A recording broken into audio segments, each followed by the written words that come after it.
Well, thank you very much, Mr. Speaker. It's a pleasure for me to rise today on behalf of the residents of Ponoka-Didsbury. Mr. Speaker, after a long decade of nihilistic Liberal rule, chaos and disorder reign supreme in our streets. Criminality may only be one of the many problems that Canadians face, but it is a significant one. A survey by Abacus Data released this year in 2025 found that 46% of Canadians rank crime and public safety among their top concerns. This can be contrasted with an Ipsos poll taken in June of 2015, the year our previous Conservative government left office, that found that 15% of Canadians ranked crime and violence among the national agenda issues at the time. And Mr. Speaker, I'll let Canadians ponder those two statistics to find out just who has been a better steward of peace, safety, and security in this country. Canadians understand that the situation is untenable. After all, it is they who have had to shoulder the burden of this rise in criminality in our communities. For context, since 2015, violent crime has spiked significantly, up nearly 50%. But that's not all. Crime of almost every category has seen an increase. Sexual assaults are up nearly 75%. Homicides, 28%. Gang-related homicides, organized crime, 75% increase. Violent firearms offences with illegal guns, up 116%. Extortion, 357%. Auto theft, 46%. Trafficking, nearly 84%. Fraud, homicide, you name it, it's all going up. I could continue, Mr. Speaker and colleagues, but I think you get the picture. This upswing in violence is not a coincidence. It is a result of soft on-crime policies and a porous border. It is the realization of the law of unintended consequences brought on by a decade of bad policy, informed by a worldview that cares more about optics than it concerns itself with the real-life effects of its own self-serving ideological agenda. We now have a so-called government that is presenting bills in this House that purport to fix this collection of self-inflicted issues that Canadians face. These are the same problems that the members across the aisle from me have themselves created. In 2015, our Conservative government oversaw a Canada that had its lowest total crime rate since 1969. Unfortunately, the last 10 years has seen this progress almost completely erased. It is the hypocrisy of this government that they have opposed and demonized those that support our hard-on-crime agenda, while now implicitly acknowledging that we as Conservatives were right all along. So how did we get here? In 2022, Bill C-5 was passed. In this piece of legislation, this Liberal government removed the mandatory minimums on 14 different criminal code offences. These were common-sense penalties on dangerous offences that were instituted and put in place by our Conservative government, bills that I proudly passed when I sat on the other side of the House. This includes such things as using a firearm or imitation firearm in the commission of an offence. You don't have to go to jail for that anymore in Canada, thanks to Liberals. Possession of a firearm or weapon knowing that its possession is unauthorized. So illegal possession of a gun, for example. These offences, no longer do you have to go to jail. Possession of a prohibited or restricted firearm with ammunition. You don't have to go to jail anymore, Mr. Speaker. Possession of a weapon obtained by the commission of an offence. So if you steal a gun, you don't have to go to jail.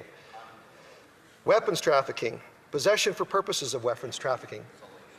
Smuggling. So you can smuggle weapons now in this country and not go to jail. Importing or exporting knowing it's unauthorized. Again, another example of smuggling. This is what happens when you can traffic smuggled firearms and guns, ammunition, weapons, you name it. Discharging a firearm with intent or discharging a firearm recklessly, you no longer need to go to jail. You want to commit a robbery? You might as well do it with a gun, Mr. Speaker, because you don't have to go to jail for that either in this country anymore. And extortion with a firearm. Didn't I just say that extortion is up 357% since 2015? But the mandatory minimum penalty for extortion with a firearm is gone, thanks to Bill C-5, thanks to Liberals and the NDP that supported them at the time. In fact, these policies were all informed by expert opinion, yet this government did not seem to care. Instead, they doubled down and passed Bill C, and before even C5, Mr. Speaker, they doubled down and passed Bill C-75 during their majority tenure from 2015 to 2019. This bill eased bail provisions and legislated the principle of restraint, codified it in the criminal code for police and courts to ensure that criminals would be released at the earliest possible opportunity with the least amount of restrictions, essentially favoring release over detention. And it is precisely these two bills, along with some other bad, well, copious number of bad decisions that have been made, that have created the revolving door in our justice system where offenders are free to continue to terrorize communities. Well, they were making life easier for these criminals by passing C5 and Bill C-75, for example. They increased their attacks on law-abiding firearms owners that are in no way responsible for any of this crime wave. They did so with a trifecta of bills with unlimited public safety, with zero public safety value, Mr. Speaker. These bills would be C-71, which created a backdoor gun registry, the 2020 Order in Council, a massive list of newly restricted firearms, 2023's C-21 that created a national freeze on the sale, purchase, and transfer of handguns for law-abiding citizens and sport shooters, as well as new prohibitions on many long guns used for hunting and sport shooting purposes. And since the passing of these bills, this government has not stopped adding firearms to the restricted list. Now they have embarked on their so-called voluntary assault-style firearms compensation program, which is the gun grab, which is the confiscation program from law-abiding citizens, completely missing the mark, letting criminals go free and going after people who follow the law. If implemented, this costly and ineffective gun buyback is estimated to cost at least $5 billion, even though they've only allocated $742 million to it. But with that kind of money, Mr. Speaker, the government could easily fund programs such as acquiring modern scanning technology at our 119 ports of entry to secure our border. Just for example, Mr. Speaker, and I brought this up during the C-21 committee hearings. In the Cayman Islands, they bought a high-efficiency scanner that you can actually drive right through, a truck right through, put a C-can through this thing. You can put it at any port of entry that you want. It'll scan that container. It's safe for anybody that happens to be going through, and you'll find all manner of contraband, drugs, people, firearms, and illegal weapons, all of these things. Those are about $3 million a piece. This government's going to spend, it says, $750 million to take lawfully acquired property away from Canadians. That's about $500 million. Divide by $3 million per scanner, we could easily put 150 of these scanners at our ports of entry to make sure that we scan at least 10% of every container coming in and coming out. I think most Canadians would be shocked to realize that we don't even scan a single container that leaves our country. And here's the shocking thing about all of this. The administration to the south, the change in administration, has made the claim that fentanyl was flowing from Canada into the United States and as a result was killing American citizens. Now, you would have thought that a prime minister in Canada would have said, well, that's funny because the flow of illegal guns across the border from the United States into Canada is killing Canadian citizens, and pushed back on the American administration and stood up for law-abiding firearms in this country. But they didn't, because they didn't want to admit that it was illegal guns that are killing Canadians on the street, because they wanted to maintain their mantra of going after law-abiding citizens, which we know because the current public safety minister has actually said as much when he thought nobody was listening. So how does all of this relate to Bill C-12? In the last decade is any indication, this government has an issue understanding that policy work is a careful game of trade-offs. When enacting policy, you have to heed the law of unintended consequences and try to understand the downward effects a piece of legislation may have. They did not do their due diligence on crime, and I don't think that they've done it on this border bill, Mr. Speaker. So when our Conservative colleagues forced the Liberals to back down on Bill C-2, we did so because we understand that those policies contained in Bill C-2 have unintended consequences and unforeseen ramifications.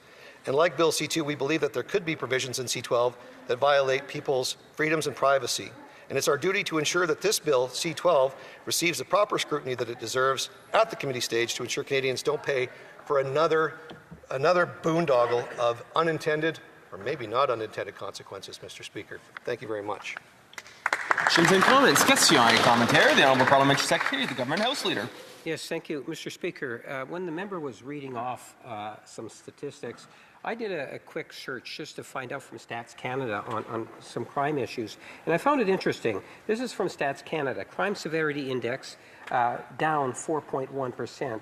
Police reported crime per 100,000 population down by minus 3.6%. Violent crime severity index down by 1%. Youth crime rate per 100,000 down by 4.2%. Nonviolent crime severity index down by 5.7%. This is actually on Stats Canada, Mr. Speaker. I'm wondering if the member would recognize that stats can be used in different ways. And the bottom line is that we are bringing in bail reform legislation, something in which our new Prime Minister has actually made a solemn commitment to Canadians, and I suspect it'll deal with many of the issues that Canadians are concerned about. My question to the member is, would he not agree, whether it's Bill C-12 or the... Order. I do have to give time for the member to respond. The honourable member for Ponoka-Disbury. Yeah, thank you, Mr. Speaker. Unfortunately, some people around here talk so much that they don't get to the point of actually asking their question. But if I understand what he was asking me, Mr. Speaker, is will we support Bill C-12? Yeah, we will support it to get it to committee, and we will do our due diligence, and that's why we're having the debate here in the House of Commons. But I've raised a number of very serious issues in the speech that I had. And I can tell you, Mr. Speaker, I've led the Rural Crime Task Force in a previous parliament. Rural crime is up. The dangerous and violent crime in this country is up. Police associations across the country are saying that this government has misguided policies for the last 10 years, and they're doubling down on them in this particular parliament. And where is the bail bill? Because it's been 7 months. Mr. Speaker, I had the ability to draft a piece of legislation over the summer and table it for my private member's bill. Why can't the government, with all of its resources, table a bill on bail in 7 months? Questions and comments. The honourable member for Aurora, Oak Ridges, Richmond Hill. Thank you, Mr. Speaker. Mr. Speaker, it's clear that the government has two bills on the order paper right now, Bill C-2 and Bill C-12. They're very, very similar bills. The second bill has a few things missing that the first bill has, but they've retained that first bill still in the order paper. We've asked the Liberals this question this morning over and over again to get an understanding of why they would have both of these bills that are essentially doing the same thing still on the order paper. I wonder if the member, who by the way gave an outstanding speech, if he can shed some light as to why he thinks the Liberals have both of these live bills right now on the floor of the House. Thank you. The honourable member for Ponoka-Disbury. Well, Mr. Speaker, if you ever wanted to see a government that doesn't know what it's actually doing and what it looks like and what it manifests itself like in the House of Commons, they'll table a bill and realize that they've got it wrong, and then they'll table another bill in hopes that they might have got it actually right. So this has been talked about. The previous member from Saanich Gulf Island spoke about it as well. We've got two bills now on the order paper that essentially do the same thing. My confidence in this government getting Bill C-12 right in lieu of Bill C-2 is a little bit improved, Mr. Speaker, but the reality is we're only going to support Bill C-12 as far as it gets to committee, and we'll take a look if what I understand to be true is that if reasonable amendments can be made to actually strengthen the bill and make it better, then we might have another conversation at third reading. But at this particular point in time, Mr. Speaker, this is how incompetence looks. You've got one bill, and then you got another one that does the same thing because they didn't get it right the first time. Questions and comments. Questions et commentaires. L'honorable député de... The honourable member for Shefford. Thank you, Mr. Speaker. I would like to thank my colleague for his speech. In any discussion of border security, the RCMP must absolutely come up. How does my colleague view criticism of the RCMP in a context when we need more officers to secure our border? Disbury. Well, I appreciate the question. I'm sure the member would I wouldn't have time to litigate the issues with Commissioner Lucky, the previous Minister of Public Safety, who is now a Member of Parliament, I think, for Scarborough Southwest. That was actually played out in the public discourse. It was actually even criticisms offered up by the RCMP senior officers themselves about the conduct of the minister and the commissioner of the RCMP at the time. And that's a conflated issue with what's going on right now. We stand shoulder to shoulder with the frontline men and women who protect our country day to day, whether they're a police officer, a border services agent, or a correctional services officer, and we need to continue to support them. But you know how you do that, Mr. Speaker? You actually make it so that when they do their job, when they go out and risk their lives to apprehend and arrest and convict a bad guy, that the bad guy stays in jail for a while. Otherwise, what's the point in a police officer risking his life to go do the job? We need tougher laws so that when our police do the job that we've asked them to do, there's consequences.